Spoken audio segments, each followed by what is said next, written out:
26 আগষ্টত আসাম লাইভ 7-ৰ পঞ্চবাৰ্ষিক প্ৰতিষ্ঠা দিৱসটি উদযাপন কৰিবলৈ লোৱা বুলি জানি ভাল লাগিছে। সকলো কৰ্মকৰ্তালৈ ইয়াৰ জৰিয়তে শুভেচ্ছা জ্ঞাপন কৰিছো। যোৱা 5টা বৰ্ষত আসাম লাইভ 7-এ সমাজৰ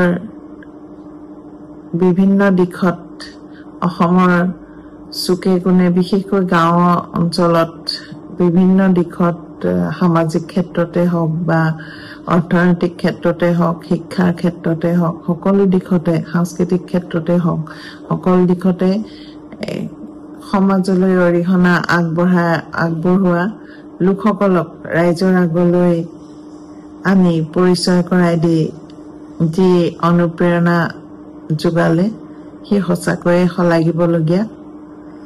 আমি আশা কৰিম ভৱিষ্যতৰ দিনতো আসাম লাইভ 7-ৰ এনেধৰণৰ কাৰ্যপন্থা অব্যাহত থাকিব।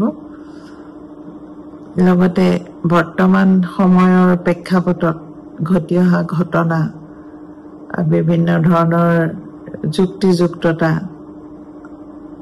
বিভিন্ন ধৰণৰ কাৰ্যাৱলী ইত্যাদিৰ ওপৰত আসাম লাইভ 7-ৰ ৰাইজৰ আগলৈ লৈ অহাৰ যি প্ৰচেষ্টা, সেই প্ৰচেষ্টা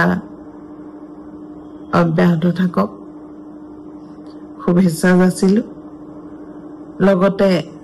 তাৰ লগতে আমাৰ সমাজখনত বিভিন্ন দিশত বহু ক্ষেত্ৰত সজাগতাৰ অভাৱ হোৱাৰ বাবে আমাৰ কেতিয়াবা সমাজৰ বিভিন্ন ব্যক্তি আহুকালত পৰা দেখা যায়। গতিকে এনেকুৱা কিছুমান কাৰ্যপন্থাৰে ৰাইজৰ মাজলৈ সজাগতা অনাৰ প্ৰচেষ্টা আসাম লাইভ 7-ৰ ভৱিষ্যতৰ কাৰ্যপন্থাত থাকিব বুলি আশা কৰিছো। আৰু বিশেষকৈ চৰকাৰী কিছুমান আঁচনি, যি আঁচনি এতিয়াও বহুত সমাজৰ বিভিন্ন শ্ৰেণীৰ লোকে নজনাৰ দুখত, সজাগতাৰ দুখত তেনেদৰেই ৰৈ যাব লগা হয়। আৰু যি লাভান্বিত হ'ব পাৰে তেনেকুৱা লোক থাকি যায়, বাদ পৰি যায়। গতিকে আসাম লাইভ 7-এ ভৱিষ্যতৰ কাৰ্যপন্থাত এনেকুৱা ধৰণৰ দিশতো আগবাঢ়িব বুলি আশা ৰাখিলো।